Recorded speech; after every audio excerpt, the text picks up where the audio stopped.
ನಮ್ಮ ಊರು ನಮ್ಮ ನಾಡನ್ನು ಅಭಿವೃದ್ಧಿ ಪಥದತ್ತ ಕೊಂಡೊಯ್ಯಲಿ ಅಂತ ಒಬ್ಬ ಸಾಮಾನ್ಯ ವ್ಯಕ್ತಿಯನ್ನು ಶಾಸಕನನ್ನಾಗಿ ಆಯ್ಕೆ ಮಾಡ್ತಾರೆ. ಮತ್ತು ಮೊದಲ ಬಾರಿಗೆ ಶಾಸಕರಾಗಿರುವ ಪ್ರದೀಪ್ ಈಶ್ವರ್ ಅವರ ದುರಹಂಕಾರದ ವರ್ತನೆ ರಾಜ್ಯ ರಾಜಕಾರಣಕ್ಕೆ ನೀಡುತ್ತಿರುವ ತಪ್ಪು ಸಂದೇಶಗಳೇನು? ತಾಕತ್ತಿದ್ರೆ ಬಾ, ರವಿಕುಮಾರ್ ಕೈಯಲ್ಲಿ ಚಾಲೆಂಜ್ ಮಾಡಿಸೋದಲ್ಲ. ನಿನಗೆ ತಾಕತ್ತಿದ್ರೆ ನೀನ್ ಬಂದು ನಿಂತ್ಕೋಬೇಕು ಚಿಕ್ಕಬಳ್ಳಾಪುರದಲ್ಲಿ. ಬಾ, ನಿಮ್ಮ ಕೈಯಲ್ಲಿ ನಾನು 62 ವಾಚ್ ನಾನು ತುಂಬಾ ಸೂಕ್ಷ್ಮವಾಗಿ ಗಮನಿಸಿದ್ದೀನಿ. ನಿಮ್ಮ 62 ವಾಚಲ್ಲಿ ಸ್ಟಾರ್ಟಿಂಗ್ ಪ್ರೈಸು 10 ಲಕ್ಷ. ಆ 62 ವಾಚಲ್ಲಿ 75 ಲಕ್ಷದ ವಾಚ್ ನೀವು ಕಟ್ಟಿದ್ರಿ. ನಾಚಿಕೆ ಆಗಬೇಕು ಪ್ರದೀಪ್ ಈಶ್ವರಿಗೆ. 100% ಹೇಳ್ತಾ ಇದ್ದೀನಿ, ನಾಚಿಕೆ ಆಗಬೇಕು. ಫಸ್ಟ್ ಟೈಮ್ MLA ಕಣಪ್ಪ ನೀನು. 2 ಸಲ CMಗಳಾಗಿ, ಮಾಜಿ CMಗಳಾಗಿ, ಇವತ್ತು ಕೇಂದ್ರ ಸಚಿವರಾಗಿ ಒಂದು ಡೆಕೋರಂ ಬೇಡವೇನ್ರಿ? ನಾವ್ ಏನು ಬೇಕಾದ್ರೂ ಮಾತಾಡ್ಬೋದೇನ್ರಿ? ಶಾಸಕ ರೇ, ಜಿಲ್ಲೆಯ ಏಕೈಕ ಶೋಷಿತ OBC ಶಾಸಕ. ಇವತ್ತು ಕೆಂಪೇಗೌಡರ ಜಯಂತಿ ಕರೆದು ಕುಮಾರಣ್ಣನ ಚೇಲಾಗಳು ಒಬ್ಬ ಶೋಷಿತ ಹುಡುಗನ ಅವಮಾನ ಮಾಡಿದ್ರೆ, ಒಬ್ಬ OBC ಹುಡುಗನ ಅವಮಾನ ಮಾಡಿದ್ರೆ, ನಾವು ಜಿಲ್ಲೆಯಲ್ಲಿ ಶೋಷಿತರು ಬದುಕಬಾರ್ದಾ? ಜಿಲ್ಲೆಯಲ್ಲಿ OBC ಬದುಕಬಾರ್ದಾ?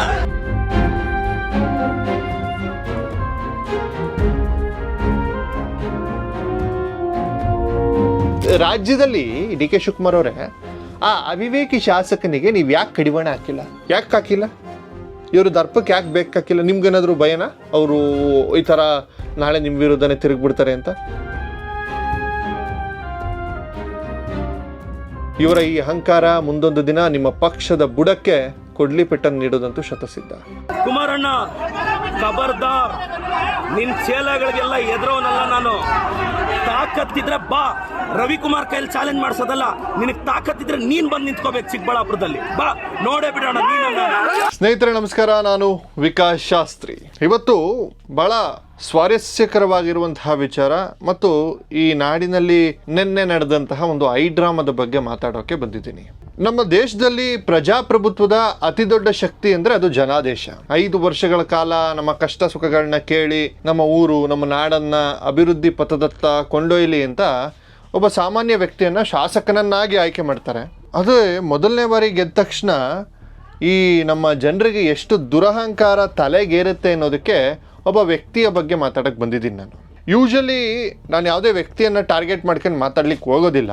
ಆದರೆ ಇವತ್ತು ತಾನೊಬ್ಬ ಜನಸೇವಕ ಅನ್ನೋದನ್ನು ಮರೆತು ತಾನೇ ಒಬ್ಬ ಚಕ್ರವರ್ತಿ, ತಾನು ಆಕಾಶದಿಂದ ಇಳಿದು ಬಂದ ದೇವದೂತ ಅಂತ ಭ್ರಮೆಯಲ್ಲಿ ಒಬ್ಬ ಅವಿವೇಕಿ, ನಾನು ನನ್ನ ಪದಗಳ ಮೇಲೆ ಕಂಟ್ರೋಲ್ ಮಾಡ್ಕೊಳ್ಳಿಕ್ಕೆ ಪ್ರಯತ್ನ ಪಡ್ತಾ ಇದ್ದೀನಿ, ಆಗ್ತಾ ಇಲ್ಲ. ಪ್ರಜಾಪ್ರಭುತ್ವದ ದೇಗುಲ ಎನಿಸಿಕೊಂಡಿರುವಂತಹ ವಿಧಾನಸೌಧದ ಮೆಟ್ಟಿಲೇರಿ ಗಾಂಭೀರ್ಯ, ಘನತೆ ಮತ್ತು ತಾಳ್ಮೆ ಮೈಗಿಡಿಸಿಕೊಳ್ಳುವ ಬದಲು ಬೀದಿ ರಂಪಾಟ, ಜಾತಿಗಳ ಹೆಸರು ಮಧ್ಯೆ ತಂದಿಡೋ ಅಂಥದ್ದು, ಒಕ್ಕಲಿಗರ ದ್ವೇಷಿ ಅನ್ನೋದು, OBC ಹುಡುಗ ನಾನು ಅನ್ನೋದು, ಜೈ SC ST ಅಂತ ರೋಡಲ್ಲಿ ಕೂಗೋದು, ಅದಾದ ಮೇಲೆ ತೊಡೆ ತಟ್ಕೊಂಡು ದಾದಾಗಿರಿ ಅಂತ ತೋರಿಸೋದು ಮತ್ತು ಅಹಂಕಾರದ ಪ್ರದರ್ಶನಕ್ಕೆ ಇಳಿದ್ರೆ ಏನಾಗುತ್ತೆ ಅನ್ನೋದು ಈ ವಿಡಿಯೋದ ಮುಖ್ಯ ಉದ್ದೇಶ. ಚಿಕ್ಕಬಳ್ಳಾಪುರದಲ್ಲಿ ನೆನ್ನೆ ಏನು ನಡೀತು ಅಂತ ಗೊತ್ತು. ಇವತ್ತು ಈ ವಿಶೇಷ ವರದಿಯಲ್ಲಿ ಚಿಕ್ಕಬಳ್ಳಾಪುರದಲ್ಲಿ ಇಂದು ಅಸಲಿಗೆ ನಡೆದಿದ್ದೇನು, ಈ ಡ್ರಾಮಾದ ಹಿಂದಿನ ಅಸಲಿ ಕಥೆ ಏನು ಮತ್ತು ಮೊದಲ ಬಾರಿಗೆ ಶಾಸಕರಾಗಿರುವ ಪ್ರದೀಪ್ ಈಶ್ವರ್ ಅವರ ದುರಹಂಕಾರದ ವರ್ತನೆ ರಾಜ್ಯ ರಾಜಕಾರಣಕ್ಕೆ ನೀಡುತ್ತಿರುವ ತಪ್ಪು ಸಂದೇಶಗಳೇನು, ಇದನ್ನೆಲ್ಲವನ್ನು ಕೂಡ ಹೇಳ್ಬಿಡ್ತೀನಿ. ಫುಲ್ ಕೇಳಿಸ್ಕೊಳ್ಳಿ. ಮೊದಲು ನೀವೊಂದು ಕಾಂಟೆಕ್ಸ್ಟ್ ಅರ್ಥ ಮಾಡ್ಕೊಳ್ಳಿ. ಯಾವುದೇ ಒಂದು ಘಟನೆ ಸುಮ್ಮನೆ ದಿಢೀರ್ ಅಂತ ನಡೆಯೋದಿಲ್ಲ. ಚಿಕ್ಕಬಳ್ಳಾಪುರದಲ್ಲಿ ನಡೆದಂತಹ ರಂಪಾಟಕ್ಕೂ ಕೂಡ ಒಂದು ಹಿನ್ನೆಲೆ ಇದೆ. ಕಳೆದ ಕೆಲವು ದಿನಗಳ ಹಿಂದೆ ನಿಮ್ಗೆಲ್ರಿಗೂ ತಿಳಿದಿರುವಂತೆ ರಾಜ್ಯ ರಾಜಕಾರಣದಲ್ಲಿ ಇತ್ತೀಚೆಗೆ ಶಾಸಕ ಪ್ರದೀಪ್ ಈಶ್ವರ್ ಮತ್ತು ಕೇಂದ್ರ ಸಚಿವ HD ಕುಮಾರಸ್ವಾಮಿ ಅವರ ನಡುವೆ ದೊಡ್ಡ ಮಟ್ಟದ ವಾಕ್ಸಮರ ನಡೆಯುತ್ತೆ. ರಾಜಕೀಯದಲ್ಲಿ ಟೀಕೆಗಳು, ಆರೋಪಗಳು, ಪ್ರತ್ಯಾರೋಪಗಳು ಸಹಜ. ಆದರೆ ಪ್ರದೀಪ್ ಈಶ್ವರ್ ಅವರು ಮಾಡಿದ್ದ ಟೀಕೆಗಳು ವೈಯಕ್ತಿಕ ಮಟ್ಟಕ್ಕೆ ಇಳಿದಿದ್ವು. ಕುಮಾರಸ್ವಾಮಿ ಅವ್ರ ಬಳಿ 85ಕ್ಕೂ ಹೆಚ್ಚು ದುಬಾರಿ ವಾಚ್ಗಳಿವೆ, ಅವು ಒಟ್ಟು ಮೌಲ್ಯ ಒಂದು 10-20 ಕೋಟಿ ಆಯ್ತವೆ, ಹಂಗೆ ಹಿಂಗೆ ಅಂತ ಪ್ರದೀಪ್ ಈಶ್ವರ್ ಅವರು ಆರೋಪ ಮಾಡ್ತಾರೆ. ಕುಮಾರಸ್ವಾಮಿ ಅವ್ರ ಬಳಿ 700-800 ಎಕರೆ ಜಮೀನಿದೆ, ಅವರ ಆಸ್ತಿ ಏನು ಬದನೆಕಾಯಿ ಬೆಳೆದು ಗಳಿಸಿದ್ರ ಅದು ಇದು ಅನ್ನುವಂತಹ ಹಗುರವಾದ ಮಾತುಗಳನ್ನ ವ್ಯಂಗ್ಯವಾಗೂ ಕೂಡ ಪ್ರಶ್ನೆ ಮಾಡ್ತಾರೆ. ನೋಡಿ, ಯಾರು ಪ್ರಶ್ನಾತೀತರಲ್ಲ ಇಲ್ಲಿ. ಕುಮಾರಸ್ವಾಮಿ ಅವರನ್ನ ಪ್ರಶ್ನೆ ಮಾಡಿದ್ರು, ಅವರ ಪತ್ನಿ ಅನಿತಾ ಕುಮಾರಸ್ವಾಮಿ ಅವರ ಜಮೀನ್ ಬಗ್ಗೆ ಏನೋ ಮಾತಾಡಿದ್ರು. 32 ಎಕರೆ ಜಮೀನು ರಾಮರಾಜ್ ಪಂಚೆ ಮಾರಿ ಖರೀದಿಸಿದ್ರ ಅಂತ ಟೀಕ್ಸಿದ್ರು. ಕುಮಾರಣ್ಣನ ನೀವು ಒಕ್ಕಲಿಗರನ್ನ ತುಳಿದ್ರಿ, ನಮ್ಮನ್ನಾದ್ರೂ ಬಿಟ್ಟುಬಿಡಿ ಅಂತ ಏನೇನೋ ಮಾತಾಡ್ಕೊಂಡು ಹೋಗಿ ವಾಗ್ದಾಳಿಗಳನ್ನು ನಡೆಸ್ಕೊಂಡು ಹೋದ್ರು. ಈ ಹಗುರವಾದ ಮಾತುಗಳು ಮತ್ತು ವೈಯಕ್ತಿಕ ನಿಂದನೆಗಳು JDS ಪಾಳೆಯದಲ್ಲಿ ದೊಡ್ಡ ಮಟ್ಟದ ಆಕ್ರೋಶಕ್ಕೆ ಕಾರಣವಾಗಿತ್ತು. ಇದಕ್ಕೆ ಕುಮಾರಸ್ವಾಮಿ ಅವರು ಕೂಡ ಅಷ್ಟೇ ಖಡಕ್ಕಾಗಿ ಒಂದು ತಿರುಗೇಟನ್ನು ಕೊಟ್ಟಿದ್ರು. ನಾನು ಕಟ್ಟಿರೋದು 80 ಲಕ್ಷ ರೂಪಾಯಿ ವಾಚ್ ಅಂತೆ ನೋಡ್ರಪ್ಪ, ಇದು ಆನ್ಲೈನ್ ನಲ್ಲಿ 2,000 ರೂಪಾಯಿಗಿದೆಯೋ, ಸಂವಿಧಾನ ಶಿಲ್ಪಿ ಫೋಟೋ ಇರುವಂತಹ HMT ವಾಚ್ ಇದನ್ನ ಈ ಮನುಷ್ಯ 80 ಲಕ್ಷ 1 ಕೋಟಿ ಅಂತ ಇದನ್ನಲ್ಲ, ನಿಮ್ದೇ ಸರ್ಕಾರ ಇದೆ, ನಿಮ್ ಕೈಯಲ್ಲಿ SIT ಇದೆಯಲ್ಲ, ಬೇಕಿದ್ರೆ ತನ್ನ ಆಸ್ತಿಯ ಬಗ್ಗೆನೂ ತನಿಖೆ ಮಾಡಿಸ್ಕೊಳ್ಳಿ ಅಂತ ನೇರವಾಗಿ ಸವಾಲು ಹಾಕಿದ್ರು. ತಮ್ಮ ನಾಯಕನ ವಿರುದ್ಧ ಯಾವಾಗ ಈ ಮಟ್ಟಕ್ಕೆ ಹಗುರವಾಗಿ ಪದ ಬಳಕೆ ಮಾಡಿದ ಪ್ರದೀಪ್ ಈಶ್ವರ್ ವಿರುದ್ಧ JDS ಕಾರ್ಯಕರ್ತರು ಮತ್ತೆ ಕುಮಾರಸ್ವಾಮಿ ಬೆಂಬಲಿಗರು ಯೂಶಲಿ ರಾಜಕೀಯದಲ್ಲಿ ಏನಾಗುತ್ತೆ, ಆಕ್ರೋಶಕ್ಕೆ ಒಳಗಾಗ್ತಾರೆ. ಈಗ ನಾವೇ ಲೋಕಲ್ ಏರಿಯಾಗಳಲ್ಲಿ ನಾವು ನೋಡ್ತಾ ಇರ್ತೀವಿ, ಸಣ್ಣ ಪುಟ್ಟ ಕಾರ್ಪೊರೇಷನ್ ಎಲೆಕ್ಷನ್ ಟೈಮಲ್ಲಿ ಸ್ನೇಹಿತರಾಗಿ ಅಂಟಿಗೆ ಓಡಾಡ್ತಿದ್ದವರು ಅವ್ರು BJP ಓಡಾಡ್ತಾನೆ, ಇವ್ನು ಕಾಂಗ್ರೆಸ್ ಓಡಾಡ್ತಾನೆ ಅಂತ ಮುಖಾಮುಖಿ ನೋಡ್ಕೊಂಡು ಓಡಾಡದೇ ಇರುವಂತಹ ಪರಿಸ್ಥಿತಿಯನ್ನು ನೋಡ್ತೀರಿ. ಈ ವಿಚಾರ ಏನಾಗುತ್ತೆ, ಚಿಕ್ಕಬಳ್ಳಾಪುರದಲ್ಲಿ ನಾಡಪ್ರಭು ಕೆಂಪೇಗೌಡ ಜಯಂತಿಯ ಆಚರಣೆ ನಡೀತಾ ಇರುತ್ತೆ. ವೇದಿಕೆಯಲ್ಲಿ ಒಂದು ದೊಡ್ಡ ಹೈ ಡ್ರಾಮಾ ಸೃಷ್ಟಿಯಾಗುತ್ತೆ. ಕನ್ನಡ ಭವನ ಅಂತಿದೆ, ಅಲ್ಲಿ ಕೆಂಪೇಗೌಡ ಜಯಂತಿಯನ್ನು ಆಯೋಜನೆ ಮಾಡಿದರು. ಇದೊಂದು ಪವಿತ್ರವಾದ ನಾಡಿನ ಹೆಮ್ಮೆಯ ಪ್ರತೀಕವಾದಂತಹ ಕಾರ್ಯಕ್ರಮ. ಈ ಕಾರ್ಯಕ್ರಮಕ್ಕೆ ಪ್ರದೀಪ್ ಈಶ್ವರ್ ಅವರು ಬಂದರು. ಆಗಮಿಸ್ತಿದ್ದಂತೆ ವಾತಾವರಣ ಸ್ವಲ್ಪ ಬಿಸಿ ಆಯಿತು. JDS ಮತ್ತು BJP ಕಾರ್ಯಕರ್ತರು ಪ್ರದೀಪ್ ಈಶ್ವರ್ ಅವರು ವೇದಿಕೆ ಹಂಚಿಕೊಳ್ಳುವುದಕ್ಕೆ ತೀವ್ರ ವಿರೋಧವನ್ನು ವ್ಯಕ್ತಪಡಿಸುತ್ತಿದ್ರು. ವೇದಿಕೆಯಿಂದ ಕೆಳಗಿಳಿಯುವಂತೆ ಧಿಕ್ಕಾರ ಅಂತ ಘೋಷಣೆಯನ್ನು ಕೂಗಲು ಆರಂಭಿಸಿದ್ರು. ಇದೇ ಸಮಯದಲ್ಲಿ ಒಬ್ಬ ಜವಾಬ್ದಾರಿಯುತ ಶಾಸಕನಾಗಿದ್ದರೆ ಆ ಪರಿಸ್ಥಿತಿಯನ್ನು ತಿಳಿಗೊಳಿಸಲು ಪ್ರಯತ್ನ ಪಡಬೇಕಿತ್ತು ಈ ಪ್ರದೀಪ್ ಈಶ್ವರು. ಕಾಮನ್ ಸೆನ್ಸ್ ಇಲ್ಲ ಈ ಪ್ರದೀಪ್ ಈಶ್ವರ್ಗೆ. ನಾನು ಅದಕ್ಕೆ ಹೇಳ್ತಾ ಇರೋದು, ಅವಿವೇಕಿ ಅಂತ ನಾನು ಹೇಳಿದ್ದೆ ಕಾರಣಕ್ಕೆ. ಏನ್ರಿ, ಒಂದು ವರ್ತನೆ ಮಾಡೋದಕ್ಕೊಂದು ಹಿತಿಮಿತಿ ಬೇಡವಾ? ಕಾರ್ಯಕರ್ತರು ಘೋಷಣೆ ಕೂಗಿದಾಗ ವೇದಿಕೆ ಮೇಲಿಂದ ನಾಡಿನ ಪೂಜ್ಯ ಸ್ವಾಮಿಗಳಿದ್ದಾರೆ, ಮಂಗಳಾನಂದ ಸ್ವಾಮೀಜಿಗಳಿದ್ದಾರೆ. ಮಂಗಳಾನಂದನಾಥ ಸ್ವಾಮೀಜಿಯವರು ಮುಂದೆನೆ ತೋಳು ತಡ್ಕೊಂಡು ಮೀಸೆ ತಿರುಕೊಂಡು ಬಾ ನೋಡ್ಕೊಳ್ಳೋಣ ಅಂತ ಸಿನಿಮಾ ಸ್ಟೈಲಲ್ಲಿ. ಇದೆಲ್ಲ ಆಗಲ್ಲ. ರಾತ್ರಿ ಎಲ್ಲ ಸೀರಿಯಲ್ ನೋಡು, ಬೆಳಗ್ಗೆ ಬಂದು ಡೈಲಾಗ್ ಹೊಡಿ ಅಂತಾರಲ್ಲ, ಹಂಗಾಯ್ತು ನಿಮ್ಮ ಕತೆ. ಕೊನೆಗೆ ಸ್ವಾಮೀಜಿಯವರು ಸಂಘಟನೆಯವರು ಮಧ್ಯಪ್ರವೇಶ ಮಾಡಿ ಪರಿಸ್ಥಿತಿಯನ್ನು ತಿಳಿಗೊಳಿಸಲು ಯತ್ನಿಸ್ತಾರೆ. ಆದರೆ ಈ ಡ್ರಾಮಾ ಅಲ್ಲಿಗೆ ನಿಂತೋಗಿದ್ರೆ ಪರವಾಗಿಲ್ಲ. ಕಾರ್ಯಕ್ರಮದ ಬಳಿಕ ಪ್ರದೀಪ್ ಈಶ್ವರ್ ಬಂದ್ಬಿಟ್ಟು ಸನ್ ರೂಫ್ ಮೇಲೆ ನಿಂತ್ಕೊಂಡು ತೊಡೆ ತಟ್ಕೊಂಡು ಮೀಸೆ ತಿರುಗಿಕೊಂಡು ಪವನ್ ಕಲ್ಯಾಣ. ಪ್ರದೀಪ್ ಈಶ್ವರ್ ತನ್ನ ಮನಸ್ಸಲ್ಲಿ ತನ್ನನ್ನು ತಾನು ಪವನ್ ಕಲ್ಯಾಣ್ ಅಂತ ಭಾವಿಸ್ಕೊಂಡಿರ್ಬೇಕು ಮೋಸ್ಟ್ಲಿ. ಅವಿವೇಕದ ಅತಿರೇಕ ಪರಮಾವಧಿ ಅದು. ಆಕ್ರೋಶ ಆಗ್ತಾರೆ ಜನರು. ರೀ, ಸಾಮಾನ್ಯ ಜನರು ನಿಮ್ಮನ್ನ ಓಟ್ ಹಾಕಿ ಗೆಲ್ಸಿರೋರು ಅದೇ ಸಾಮಾನ್ಯ ಜನರೇ. ನೀವು ಆ ಸಾಮಾನ್ಯ ಜನರಿಗೆ ಅದು ಇದು ಅಂತೆಲ್ಲ ಧಮ್ಕಿ ಹಾಕಿದ್ರಿ ಯಾರು ಕೇಳ್ತಾರೆ? ಚಪ್ಪಲಿ ತಗೊಂಡು ಬಿಸಾಕಿದ್ರು. ಚಪ್ಪಲಿ ತಗೊಂಡು ಬಿಸಾಕಿದ್ಮೇಲೆ ಎಲ್ಲ ಯಾರಿಗೂ ಪೆಟ್ಟಾಗಿಲ್ಲ, ಪಾಪ ಬೀಳಬಾರ್ದು, ಯಾರಿಗೂ ಚಪ್ಪಲಿ ಎಸೆಯೋದು ಅದೆಲ್ಲ ನಾವು ಒಪ್ಕೊಳ್ಳೋದಿಲ್ಲ. ಪರಿಸ್ಥಿತಿ ಮಿತಿ ಮೀರೋದನ್ನ ಅರ್ಥಂತ ಪೊಲೀಸರು ತಕ್ಷಣ ಮಧ್ಯಪ್ರವೇಶ ಮಾಡಿದ್ರು. ಲಘು ಲಾಠಿ ಪ್ರಹಾರ ಆಯಿತು, ಗುಂಪನ್ನು ಚದುರಿಸಿದ್ರು. ಬಳಿಕ ಮಾಧ್ಯಮಗಳು ಮುಂದೆ ಪ್ರದೀಪ್ ಈಶ್ವರ್ ಮಾತಾಡಿರೋದು ಇದೆಯಲ್ಲ, ಇಟ್ ವಾಸ್ ಟೋಟಲಿ ಡಿಸ್ಟರ್ಬಿಂಗ್. ನಾನು ಜಿಲ್ಲೆಯ ಶೋಷಿತ ಏಕೈಕ OBC ನಾಯಕ ಅಂತೆ. ಕುಮಾರಣ್ಣನ ಬೆಂಬಲಿಗರು JDS ಶೇಲಾಗಳು ದುಡ್ಡು ಎಣ್ಣೆಗಾಗಿ ಬಂದು ನನ್ನ ಮೇಲೆ ಕೂಗಾಡಿದ್ದಾರೆ. ತಾಕತ್ತಿದ್ರೆ ಬಾ ಚಿಕ್ಕಬಳ್ಳಾಪುರದಲ್ಲಿ ಚುನಾವಣೆಯಲ್ಲಿ ನಿಂತ್ಕೋಬೇಕು, ನೀನಾ ನಾನಾ ನೋಡೇ ಬಿಡೋಣ ಅಂತ ಕುಮಾರಸ್ವಾಮಿಯವರು ಏಕವಚನದಲ್ಲಿ ಮಾತಾಡಿದ್ರು. ಕೇಳಿಸ್ಕೊಳ್ಳಿ. ಶಾಸಕ ರೇ, ಜಿಲ್ಲೆಯ ಏಕೈಕ ಶೋಷಿತ OBC ಶಾಸಕ ಕುಮಾರಣ್ಣನ ಚೇಲಾಗಳು ಒಬ್ಬ ಶೋಷಿತ ಹುಡುಗನ ಅವಮಾನ ಮಾಡಿದ್ರೆ, ಒಬ್ಬ OBC ಹುಡುಗನ ಅವಮಾನ ಮಾಡಿದ್ರೆ ನಾವು ಜಿಲ್ಲೆಯಲ್ಲಿ ಶೋಷಿತರು ಬದುಕಬಾರ್ದಾ? ಜಿಲ್ಲೆಯಲ್ಲಿ OBC ಬದುಕಬಾರ್ದಾ? ತಾಕತ್ತಿದ್ರೆ ಬಾ, ರವಿಕುಮಾರ್ ಕೈಯಲ್ಲಿ ಚಾಲೆಂಜ್ ಮಾಡಿಸೋದಲ್ಲ. ನಿನಗೆ ತಾಕತ್ತಿದ್ರೆ ನೀನ್ ಬಂದು ನಿಂತ್ಕೋಬೇಕು ಚಿಕ್ಕಬಳ್ಳಾಪುರದಲ್ಲಿ. ಬಾ ನೋಡೇ ಬಿಡೋಣ. ನಾಚಿಕೆ ಆಗಬೇಕು ಪ್ರದೀಪ್ ಈಶ್ವರಿಗೆ. 100% ಹೇಳ್ತಾ ಇದ್ದೀನಿ, ನಾಚಿಕೆ ಆಗಬೇಕು. ಫಸ್ಟ್ ಟೈಮ್ MLA ಕಣಪ್ಪ ನೀನು. 2 ಸಲ CMಗಳಾಗಿ, ಮಾಜಿ CMಗಳಾಗಿ, ಇವತ್ತು ಕೇಂದ್ರ ಸಚಿವರಾಗಿ ಒಂದು ಡೆಕೋರಂ ಬೇಡವೇನ್ರಿ? ನಾವು ಏನು ಬೇಕಾದರೂ ಮಾತಾಡ್ಬೋದೇನ್ರಿ? ಈ ಪತನದ ಆರಂಭವಾದಾಗ ಈ ರೀತಿಯ ಮಾತುಗಳು ಬರುತ್ತಂತೆ. ಬಹುಶಃ ಪ್ರದೀಪ್ ಈಶ್ವರನ್ ನೋಡ್ತಾ ಇದ್ರೆ ನನಗಿದೆ ಅನ್ನಿಸ್ತಾ ಇರೋದು. ಅರ್ಧ ರಾತ್ರಿಲಿ ಐಶ್ವರ್ಯ ಬಂದರೆ ಅಗಸ ಕೊಡೆ ಹಿಡದ್ನಂತೆ. ಹಂಗಾಯ್ತು ಇವ್ರ ಕತೆ. ವೇದಿಕೆ ಮೇಲೆ ಮಾಡುವ ಆ್ಯಕ್ಷನ್ಗಳು ನೋಡಿದ್ರೆ ನೀವು ವಿಧಾನಸೌಧಕ್ಕೆ ಆಯ್ಕೆ ಆಗಿದ್ದೀರೋ ಅಥವಾ ಯಾವುದಾದ್ರೂ ರೌಡಿ ಕ್ಯಾರೆಕ್ಟರ್ ಇರೋ ಸಿನಿಮಾ ಶೂಟಿಂಗ್ ಆಯ್ಕೆ ಆಗಿದ್ದೀರೋ ನಂಗೆ ಅರ್ಥ ಆಗ್ತಾ ಇಲ್ಲ. ಜನಸಾಮಾನ್ಯರಿಗೆ ಕಾಡ್ತಿರೋ ಪ್ರಶ್ನೆ ರೀ ಇದು. ನಿಮಗೆ ಚಿಕ್ಕಬಳ್ಳಾಪುರದ ಜನ ಮತ ಹಾಕಿದ್ರು ಯಾಕೆ? ಈ ಬಾಯಿ ಬಡಕತನ ನೋಡಕ್ಕ? ನಿಮ್ಮ ಸಿನಿಮಾ ಸ್ಟೈಲ್ ಡೈಲಾಗ್ ಹೊಡ್ಕೊಂಡು ಹಿಂಗೆ ಅನ್ಸ್ಕೊಳಕ್ಕ? ವೇದಿಕೆ ಮೇಲೆ ನಿಂತು ಮೀಸೆ ತಿರುವಕ್ಕ? ತೊಡೆ ತಟ್ಟೋ ನಿಮ್ಮ ದಾದಾಗಿರಿ ವರ್ತನೆ ನೋಡಕ್ಕ? ಪ್ರದೀಪ್ ಈಶ್ವರ್ ಒಬ್ಬ ಪ್ರಭಾವಿ ಸಚಿವರನ್ನ, ಘಟಾನುಘಟಿ ನಾಯಕರನ್ನ ಸೋಲಿಸಿದ ನಿಮ್ಮಂಥ ಒಬ್ಬ ಯುವಕನ ಕೈಗೆ ಅಧಿಕಾರ ಕೊಟ್ಟಾಗ ಜನ ಏನೆಲ್ಲ ಕನ್ಸ್ಕೊಂಡಿರ್ತಾರೆ ಗೊತ್ತಾ? ನೀವು ಸೋಲ್ಸಿದ್ ಯಾರನ್ರಿ?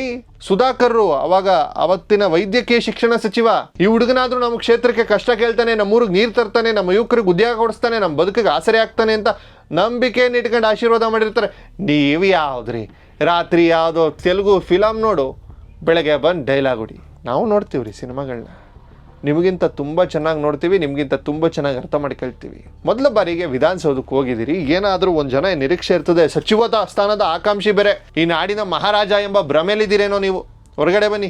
ಶಾಸಕ ಸ್ಥಾನ ಅನ್ನೋದು ಒಂದು ಜವಾಬ್ದಾರಿಯ ಹೊರತು ಅದೊಂದು ದರ್ಪ ತೋರುವ ಜಾಗವಲ್ಲ. ವೇದಿಕೆ ಮೇಲೆ ನಿಂತ್ಕೊಂಡು ಪುಂಡ್ರಂತೆ ಬಾ ನೋಡ್ಕೊಳ್ಳೋಣ ನಾನಾ ನೀನಾ ಅಂತ ಸವಾಲ್ ಹಾಕೋದು ರೌಡಿ ಶೀಟರ್ಗಳಿಗೆ ಶೋಭೆ ತರುತ್ತೆ. ನಿಮ್ಮಂಥವ್ರಿಗೆಲ್ಲ ಲಕ್ಷಾಂತರ ಜನ ಆಶೋತ್ತರಗಳನ್ನು ಇಟ್ಕೊಂಡು ನಿಮ್ಮನ್ನು ಒಬ್ಬ ಶಾಸಕನಿಗಾಗಿ ವೋಟ್ ಮಾಡಿ ಕಳಿಸಿರ್ತಾರೆ. ನಿಮ್ಮ ಈ ವರ್ತನೆ ನಿಮ್ಮ ಅವಿವೇಕತನವನ್ನು, ನಿಮ್ಮ ರಾಜಕೀಯದ ಅಪಕ್ಷತೆಯನ್ನು ಮತ್ತು ನಿಮ್ಮಲ್ಲಿರುವ ಅಹಂಕಾರದ ಪರಮಾವಧಿಯನ್ನು ತೋರಿಸುತ್ತೆ. ಒಮ್ಮೆ ಇತಿಹಾಸ ಪುಟಗಳನ್ನು ತಿರ್ಗಾಕ್ ನೋಡ್ರಿ ನಮ್ಮ ನಾಡು ಎಂತಹ ಧೀಮಂತ ನಾಯಕರನ್ನು ಕಂಡಿದೆ. ಅವರ ಗಾಂಭೀರ್ಯವೇನು, ಅವರ ವಾಕ್ಚಾತುರ್ಯವೇನು, ಅವರ ವಿರೋಧಿಗಳನ್ನು ಎದುರಿಸ್ತಾ ಇದ್ದಂತಹ ಘನತೆ ಕೂಡ ಹೆಂಗಿತ್ತು ಅನ್ನೋದನ್ನು ನೋಡಿ ಕಲ್ತ್ಕೊಳ್ಳಿ. ಅವರೆಲ್ಲರ ಎದುರು ನೀವು ಯಾವುದರ ಲೆಕ್ಕ?